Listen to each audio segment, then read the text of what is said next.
Shalom Bapak Ibu, hari ini sebenarnya waktu nyiapin sharingnya biasa aja, cuman nggak tahu kenapa jadinya lebih kayak ibadah perayaan Natal saja jadinya. Tapi memang wajar karena Desember juga kita nyiapinnya memang biasanya untuk Natal. Desember biasanya bulan yang spesial buat orang-orang percaya biasanya gitu. Ya jadi saya pikir nggak ada masalah karena sebenarnya ya memang kita juga ada di bulan dimana kita akan segera merayakan Natal. Bahwa Yesus juga lahir ke dunia ini bukan di dalam istana, dia lahir ke dunia ini di dalam kesederhanaan. Ya, jadi saya percaya harusnya maknanya nggak hilang.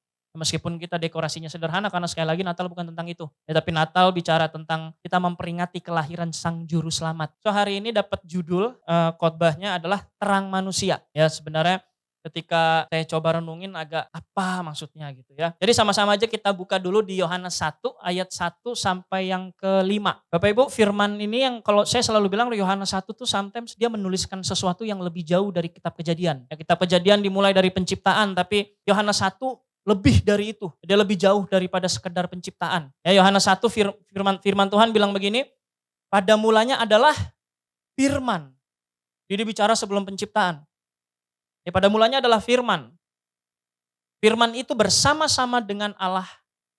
Ya, artinya firman itu pada sejak semula nggak pernah terpisah dari Allah. Ya, cuman ada satu momen, ada satu keadaan di mana Allah memalingkan wajahnya dari sang firman. Kita sama-sama tahu waktu Kristus di kayu salib untuk sesaat Kristus benar-benar sendirian di atas salib. Pada mulanya adalah firman, firman itu bersama-sama dengan Allah.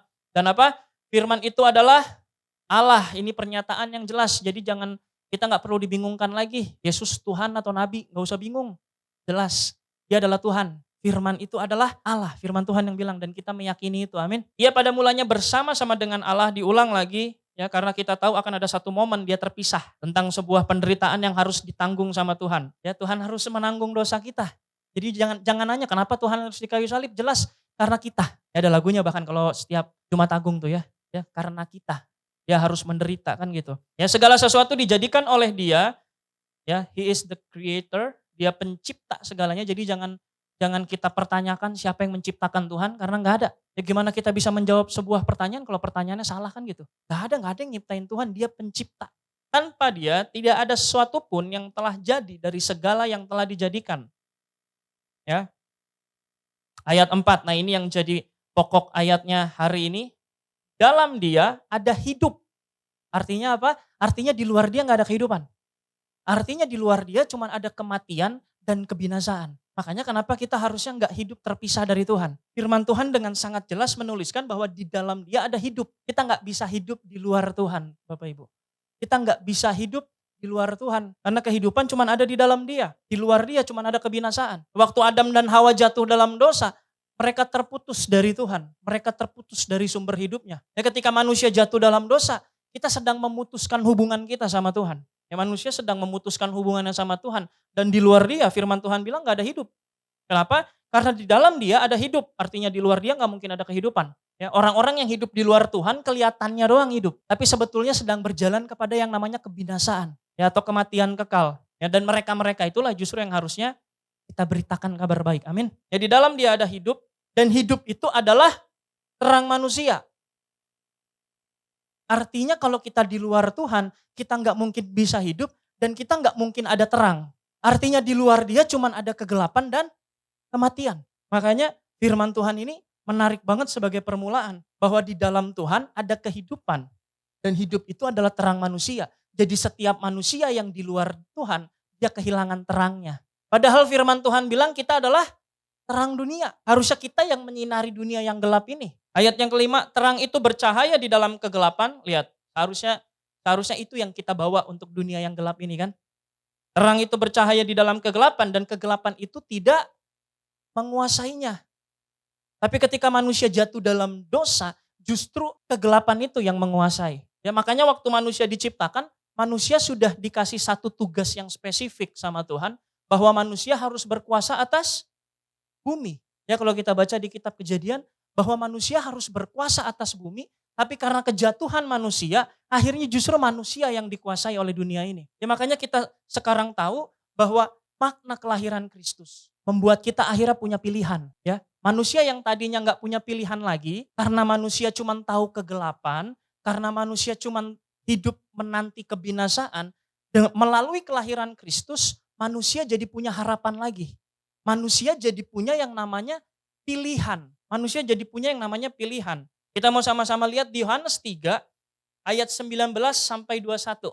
Ya, biasanya kalau Yohanes 3 erat dengan ayat 16. Ya kan? Biasanya karena begitu besar kasih Allah. Wah, tapi kita lupa baca, mungkin kadang bawahnya bahwa nggak cuma sekedar kasih yang disampaikan di sini, tapi juga ada hukuman untuk setiap orang-orang yang menyangkal kasihnya Tuhan. Makanya ayat 19-nya ini menarik banget, dan inilah hukuman itu. Ayat 19-nya. Terang telah datang ke dalam dunia. Ya, bukan akan datang, tapi terang telah datang ke dalam dunia. Tetapi manusia lebih menyukai apa? Kegelapan daripada terang. Manusia banyak yang begitu. Ya makanya kalau misalnya dibilang bikin dosa nggak perlu diajarin, bener nggak? Kita udah hatam banget, ya udah ahli banget. Saya punya ponakan kecil gitu. Ya ada 2 orang ponakan saya.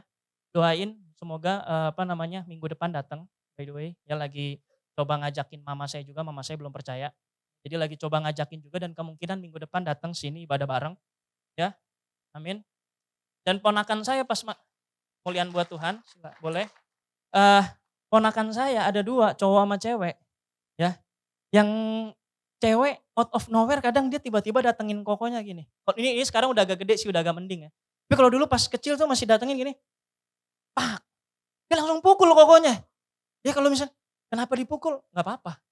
Tuh, gak perlu diajarin Bapak Ibu, bener. Gak ada yang ngajarin, pukul kokomu, gak ada yang ngajarin. Refleks aja gitu dia.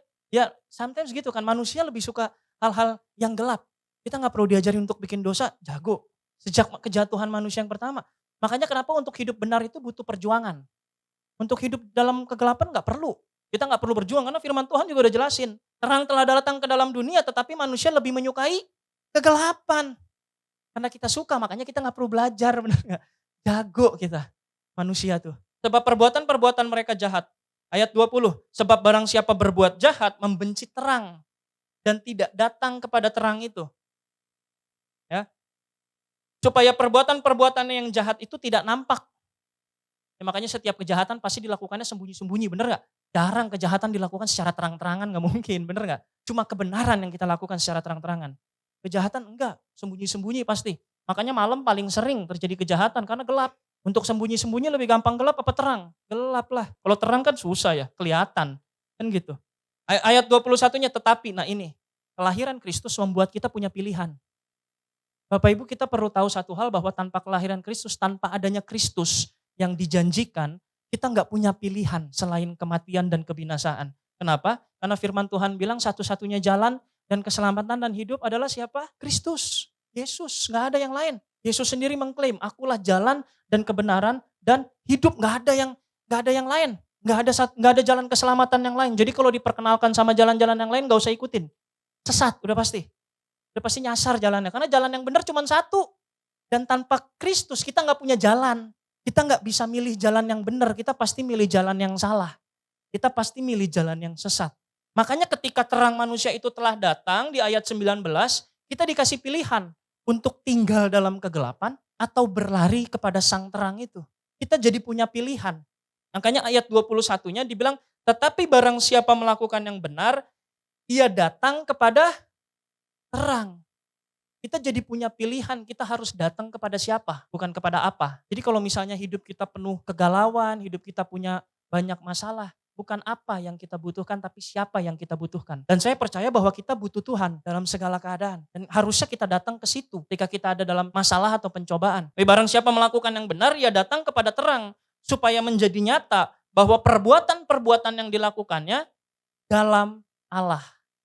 Segala sesuatu yang benar itu gak mungkin di luar Tuhan. Pasti ada di dalam Allah, benar gak? Dan ketika kita melakukan segala sesuatu di dalam Tuhan, berarti yang kita lakukan adalah sesuatu yang menghasilkan kehidupan. Karena firman Tuhan bilang apa? Hidup itu ada di dalam Dia, di dalam Tuhan. Di luar Dia gak ada kehidupan. Ya. Dan kita harus melakukan hal ini. So, jadi Hari ini kita bicara tentang terang manusia, kita bukan bicara tentang sekedar perayaan, tapi kita benar-benar kita mengingat kembali bahwa setiap kita akhirnya punya pilihan. Punya pilihan untuk tinggal dalam kegelapan atau cepat-cepat berlari kepada sang terang itu. Dan saya percaya bahwa di setiap kita yang ada di tempat ini nggak ada yang pengen terus tinggal dalam kegelapan, amin. Tiap kita ingin berlari kepada sang terang itu. Dan kita lihat sama-sama di Kisah Lukas ayat pasal yang kedua, ya ayat yang ke-8 sampai ke-20. Ya ini kisah tentang gembala-gembala, ya sekali lagi, ini kisah di mana sang terang itu diberitakan. Mirip-mirip sama ibadah satu tadi. Firman Tuhannya bilang begini, di daerah itu ada gembala-gembala yang tinggal di padang, menjaga kawanan ternak mereka pada waktu malam. Bapak Ibu garis bawahi pada waktu malam. Ya di tengah kegelapan mereka masih sibuk dengan pekerjaannya. Mungkin dengan segala sesuatu, beban atau masalah kehidupan dan lain sebagainya.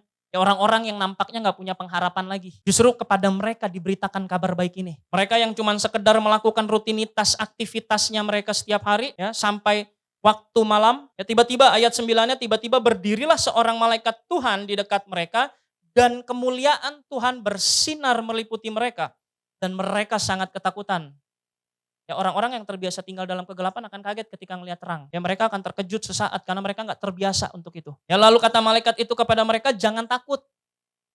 Sebab sesungguhnya aku memberitakan kepadamu kesukaan besar untuk seluruh bangsa, bukan cuma untuk orang Yahudi ternyata. Ternyata janjinya juga buat kita. Ya orang-orang Indonesia, orang-orang Cindo ya kan, yang Indonesia tapi matanya kecil-kecil kayak saya. Ya ternyata ini juga buat kita. Pesan ini buat kita juga. Karena kesukaannya buat seluruh bangsa. Apapun bahasa, apapun warna kulitnya, apapun latar belakangnya, semuanya. Ini kabar baik untuk semuanya. Ya hari ini telah lahir bagimu juru selamat, yaitu Kristus di kota Daud. Ya ini pesannya, ayat 12. Dan inilah tandanya bagimu, kamu akan menjumpai seorang bayi dibungkus dengan lampin dan terbaring di dalam palungan. Ayat 13, dan tiba-tiba tampaklah bersama-sama dengan malaikat itu sejumlah besar bala tentara sorga yang memuji Allah, katanya. Lihat ya, pertama-tama malaikat sorga memuji Allah.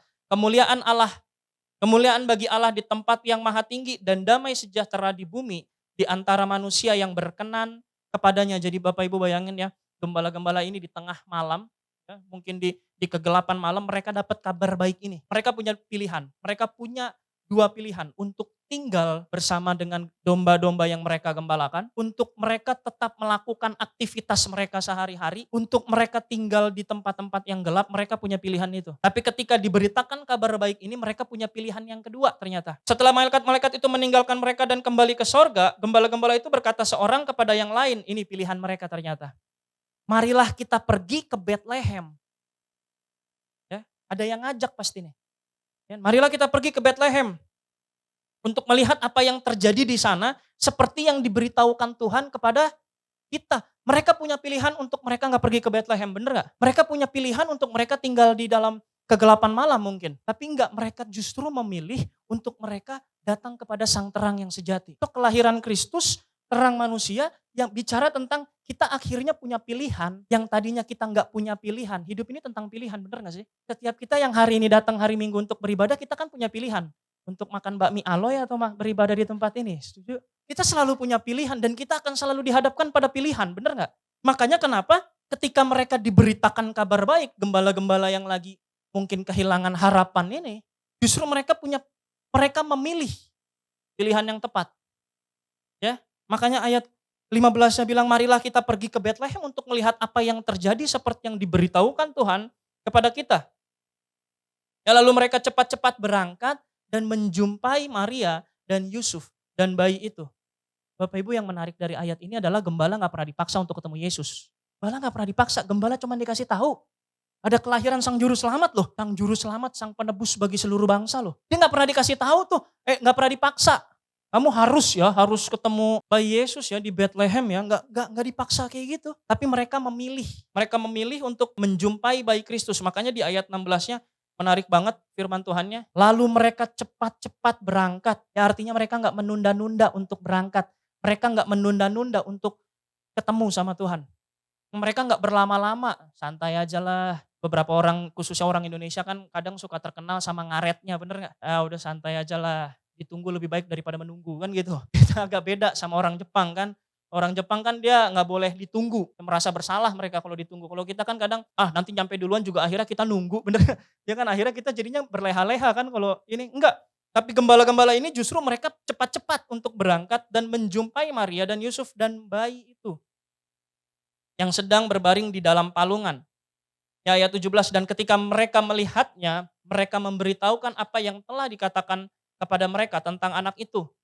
Dan semua orang yang mendengarnya heran tentang apa yang dikatakan gembala-gembala itu kepada mereka. Ayat 19, tetapi Maria menyimpan segala perkara itu dalam hatinya dan merenungkannya. Ayat 20-nya ini menarik. Maka kembalilah gembala-gembala itu sambil memuji dan memuliakan Allah. Bapak Ibu, tadi yang memuji memuliakan Allah cuma malaikat. Gembala-gembala ini enggak. Gembala-gembala ini kebingungan. Tapi ketika mereka memilih untuk datang kepada terang itu, Bapak Ibu, satu hal, siapapun yang udah ketemu Tuhan gak akan tahan untuk gak memuji dan memuliakan Tuhan. Amin. Itu yang terjadi sama gembala-gembala ini. Yang tadinya cuma sekedar di tengah kegelapan malam, ngangonin domba gitu. Begitu mereka datang ketemu Tuhan Yesus, gak bisa tahan untuk gak memuliakan Tuhan. Kembalilah gembala-gembala itu sambil memuji dan memuliakan Allah karena segala sesuatu yang mereka dengar dan mereka lihat. Pengalaman pribadi terjadi. Tapi sebelum itu apa yang harus mereka lakukan? Mereka harus memilih, benar nggak? Apakah mereka harus datang ke Bethlehem ketemu Tuhan atau mereka harus tinggal di padang yang gelap itu? Mereka punya pilihan dan mereka memilih untuk datang sama Tuhan. Maka kembalilah gembala-gembala itu sambil memuji dan memuliakan Allah karena segala sesuatu yang mereka dengar dan mereka lihat, sebuah pengalaman pribadi, pengalaman yang otentik. Ya, untuk mereka bisa ngelihat secara langsung Tuhan yang menjadi manusia, Sang Firman yang menjadi manusia. Semuanya sesuai dengan apa yang telah dikatakan kepada mereka. So Bapak Ibu, pesannya cuma satu sebetulnya hari ini. Pesannya cuma satu. Hari ini setiap kita mesti paham dan ngerti satu hal. Natal bukan tentang sebuah perayaan atau pesta pora. Tapi ternyata sebuah momen di mana kita akhirnya punya sebuah pilihan. Kita punya pilihan untuk kita datang sama Tuhan yang adalah terang sejati. Atau kita punya pilihan untuk tetap jauh dari Tuhan. Bapak Ibu, itu yang jadi pesan hari ini. Ayo kita sama-sama untuk apa? Datang sama Tuhan. Datang kepada terang yang sejati. Selesai sampai situ? Belum selesai. Bapak Ibu, saya percaya ada perubahan yang signifikan dalam kehidupan gembala-gembala ini. Ketika mereka terima kabar baik, emang mereka beritakan tentang Tuhan? Enggak. Mereka justru takut dan terkejut, benar enggak? Tapi perjumpaan sama Tuhan itu membawa perubahan. Bapak Ibu, gak akan ada orang yang tahan untuk gak ceritain tentang kebaikan Tuhan ketika mereka udah benar-benar ketemu sama Tuhan. So hari ini pesannya cuma satu, pastikan setiap kita mengalami perjumpaan secara otentik sama Tuhan. Paulus ketemu sama Tuhan gak tahan untuk cerita tentang Tuhan. Murid-murid Yesus ketemu sama Tuhan gak tahan untuk gak kesaksian tentang Kristus. So hari ini pastikan setiap kita mengalami yang namanya perjumpaan sama Tuhan. Kenapa? Supaya setiap kita juga bisa mengalami pengalaman pribadi sama Tuhan. Dan setiap kita yang udah mengalami pengalaman pribadi, jangan pernah kita biarkan itu cuma selesai di kita. Tadi firman Tuhannya enak banget ya. Ya di ayat 10-nya. Ya, sebab sesungguhnya aku memberitakan kepadamu kesukaan besar untuk seluruh bangsa. Jadi artinya bukan harusnya pesan ini selesai di kita. Justru pesan ini harusnya datang kepada orang-orang yang di luar sana. Ketika pesan tentang kelahiran Kristus itu datang, yang pertama pesan itu ternyata datang kepada para gembala yang sedang menggembalakan domba di waktu malam. Orang-orang yang mungkin udah gak punya lagi pengharapan, orang-orang yang mungkin udah gak punya lagi yang namanya masa depan. Orang-orang yang mungkin udah lagi gak pernah ngelihat terang, orang-orang yang mungkin gak pernah ngelihat kebenaran, justru pesan itu datangnya ke mereka dulu. Kalau kita lihat Matius 2 ayat 1-2, ini tentang orang-orang Majus. Ya, firman Tuhannya bilang begini, sesudah Yesus dilahirkan di Bethlehem di tanah Yudea pada zaman Raja Herodes, datanglah orang-orang Majus dari timur ke Yerusalem. Dan bertanya-tanya di manakah dia, raja orang Yahudi yang baru dilahirkan itu. Kami telah melihat bintangnya di timur dan kami datang untuk menyembah dia. Bapak Ibu, pesannya bukan cuma selesai untuk orang-orang yang butuh pengharapan. Tapi pesannya juga bahkan sampai kepada orang-orang yang belum percaya Tuhan. Herodes itu bicara tentang orang-orang yang belum percaya Tuhan. Makanya kalau kita baca lebih lanjut di Matius 2, Herodes itu gak pernah pengen nyembah Tuhan Yesus. Dia pengen membunuh Tuhan Yesus, iya. Justru dia ingin membunuh bayi Yesus. Dia gak pernah tertarik untuk menyembah Yesus. Banyak gak di luar sana yang masih gak boleh ngucapin Natal? Banyak. Dan justru pesan ini harusnya untuk mereka. Untuk mereka yang belum percaya sama Tuhan. Untuk mereka seperti gembala-gembala yang di tengah kesibukannya mereka nggak punya pengharapan. Dan untuk siapa? Kalau kita baca di Matius 2 ini ternyata juga untuk ahli-ahli Taurat.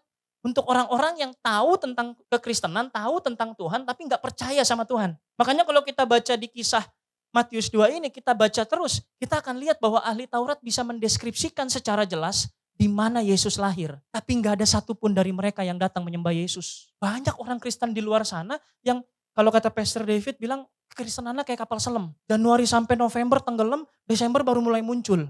Buat cari oksigen, butuh napas sedikit. Desember baru muncul. Mereka juga perlu tahu tentang kabar baik ini. Mereka juga perlu tahu bahwa Sang Penebus itu lahir juga buat mereka. Firman Tuhan bilang untuk seluruh bangsa, benar nggak? Dan tanpa Kristus kita nggak bisa pilih yang namanya kebenaran. Kita nggak bisa pilih yang namanya terang. Kita hanya siap sedia untuk kebinasaan dan tinggal dalam kegelapan, kan begitu? Dan orang-orang perlu tahu. Makanya kenapa saya percaya tahun ini saya berharap supaya setiap kita mengalami perjumpaan yang otentik sama Tuhan, tujuannya untuk memperkenalkan Kristus kepada orang lain. Supaya orang lain juga mengalami perjumpaan yang otentik sama Tuhan. Dan saya percaya setiap orang yang udah ketemu sama Tuhan gak akan sama keadaannya. Keadaannya pasti berubah. Ya. Si gembala-gembala domba yang tadinya cuma sekedar mendengar malaikat memuji Tuhan, akhirnya mereka sendiri yang memuji nama Tuhan. Amin. Dan itu tugasnya untuk setiap kita. Setiap kita gunakan segala macam cara. Serius, gunakan segala macam cara untuk kita bawa orang kepada Tuhan. Tapi saya tahu satu hal, untuk bawa orang kepada Tuhan gak bisa dipaksa. Makanya kenapa kita mesti ngerasain dulu, kita mesti mengalami dulu perjumpaan yang otentik sama Tuhan. Gimana kita memperkenalkan pribadi yang gak kita kenal, bener gak? Dan kita gak akan pernah mampu untuk mengenal dia kecuali dia memperkenalkan dirinya buat setiap kita. Respon kita cuma satu, kita mau pilih yang mana? Mau pilih tinggal dalam kegelapan atau mau pilih datang sama Tuhan? Supaya hidup kita nggak sama lagi. Kita tahu bahwa di Natal ini banyak banget yang namanya perayaan dan lain sebagainya, betul ya? Ya dunia ini juga sama, sedang merayakan perayaan Natal, sedang merayakan Christmas, tapi dengan caranya mereka. Ya saya baca di salah satu tweet ada yang merayakan Natalnya mabuk-mabukan. Ngerayain Natal mabuk-mabukan, mabuk tuh orang kayaknya. Gimana sih? Masa ngerayain Natal mabuk-mabukan? Banyak, berbagai macam cara, konser-konser yang nggak benar banyak. Saya cuma mau bilang Christmas without Christ is not Christmas. It's just celebration. Christmas itu ya harus ada Tuhan Yesus dong. Makanya saya suka banget Natal tahun ini. Untuk next gen. Gak ada kita dekorasi yang wadidaw kayak 2 tahun yang lalu gitu ya. Yang sampai untuk dekornya saya berenam harus begadang sampai jam 2, sampai setengah 3 pagi. Manjat-manjat sini gitu. Ya bener, repot banget serius. 2 tahun lalu kita merayakannya kayak gitu. Ya, tiba-tiba ketua acaranya ya tahun ini tiba-tiba dia bilang begini. Pengen ada baptisan di tanggal 22. Dan yang daftar udah 2 orang. Bapak Ibu kerinduannya cuma satu. Kita pengen supaya setiap orang, ya kita pengen supaya begini. Kita cuma berharap satu hal gini. Kita memperingati kelahiran Kristus dengan orang-orang yang lahir baru bagi Kristus. Itu doang poinnya. Dan saya coba renungin ini bahwa ya cuman itu poinnya. Kita nggak ngerayain dengan kesenangan dunia. Tapi kita ingin bersorak bersama dengan sorga. Loh bukannya sorga bersorak kalau satu orang diselamatkan? Bukannya sukacitanya sorga adalah ketika yang hilang pulang kembali. Ketika domba yang hilang didapat kembali, anak yang hilang pulang balik. Ya ketika talenta yang hilang itu ditemukan kembali, bukannya itu sukacitanya sorga. Itu yang jadi kerinduannya kita kan. Ketika kita memperingati kelahiran Yesus, kita bisa bawa orang-orang yang lahir baru bagi Kristus. Makanya kenapa saya dorong untuk setiap kita ayo berkontribusi. Sekali lagi, Bapak Ibu, gak pernah ada yang maksa, bener gak? Gembala tadi juga gak dipaksa untuk ke Bethlehem, untuk ketemu sama Tuhan Yesus. Tapi ada yang ngajak. Ada pesannya. Herodes dan ahli Taurat juga gak ada yang maksain untuk ketemu Tuhan Yesus. Tapi ada yang memberitakannya. Siapa yang memberitakannya? Ya kita. Kita yang udah dengar duluan. Kita yang udah tahu duluan. Bahkan kita yang udah percaya duluan. Harusnya kita yang beritakan. Harusnya kita yang kasih tahu tentang kabar baik ini. Bahwa ada satu juru selamat yang lahir ke dunia ini untuk seluruh bangsa. Supaya setiap bangsa yang tadinya tinggal dalam kegelapan, akhirnya melihat terang. Dan bisa punya pilihan untuk datang ke terang itu. Kita gak bisa maksa. Tapi kan kita bisa ngajak, bener gak? Mereka cuma ngajak, mereka gak bisa paksa. Ajakan mereka jadi sia-sia kalau kita gak milih. Ya kan? Gembala gak akan ketemu Tuhan Yesus kalau mereka tetap milih untuk jagain dombanya. Tapi firman Tuhan jelas mereka cepat-cepat berangkat ke Bethlehem. So, harusnya habis dari sini kita harusnya cepat-cepat ngajak orang lain juga buat ketemu Tuhan. Bukan ketemu Tuhan ke sorga maksudnya ya. Tapi mengalami perjumpaan secara otentik sama Tuhan. Mau gak kita pakai momen ini untuk setiap kita dan kita bawa orang-orang lain untuk ketemu secara otentik sama Tuhan. Tapi untuk orang-orang lain, untuk penjangkauan, ya gak apa-apa. Justru kita gunakan apa yang difasilitasi oleh dunia ini untuk memperkenalkan Tuhan. Iya bener, Haji Grill lagi promo, serius. 10 orang, bawa 10 orang, harganya di bawah 200.000. Kita kan bisa pakai alasan itu kan buat ngajak teman kita, bener gak? Mau makan bareng gak? Mau makan bareng gak? saya bayarin dah, bayar harga. Bener nggak? Supaya apa? Memperkenalkan mereka kepada tubuh Kristus. Yang ujung-ujungnya kita bawa kepada Kristus, kan gitu. Loh di live saya ada satu orang, ya meskipun cuma satu sih. Tapi bukannya satu orang itu bisa bikin sorga bersorak, bener nggak? Jadi instead kita ngerayain pesta poranya doang, yang biasanya dilakukan sama dunia ini ketika Natal, justru kita bawa jiwa-jiwa baru yuk ke Tuhan. Karena itu yang bisa bikin sorga bersorak. Satu-satunya yang bikin dunia ini berduka cita dan sorga bersorak adalah ketika ada satu orang dunia ini yang berpindah menjadi warga kerajaan sorga. Itu satu-satunya yang bisa bikin dunia ini berduka cita dan sorga bersuka cita gitu. Dan gak ada yang lain. Perayaan mah cuman satu hari perayaan Natal nih, satu hari kelar. Yang tersisa apa? Capeknya. Tapi kalau jiwa baru yang diselamatkan, secapek apapun kita akan tetap bersuka cita, bener gak? Tiap kita mengalami perjumpaan pribadi sama Tuhan, dan setiap kita mempermuliakan Tuhan. Dengan apa? Bawa lebih banyak orang untuk ketemu sama Tuhan. Karena dengan itu kita mempermuliakan Tuhan, bukan dengan dekorasi yang bagus, bukan dengan musik yang meriah, bukan. Itu cara dunia merayakan. Tapi cara kita merayakan beda. Kita bawa orang ke Tuhan.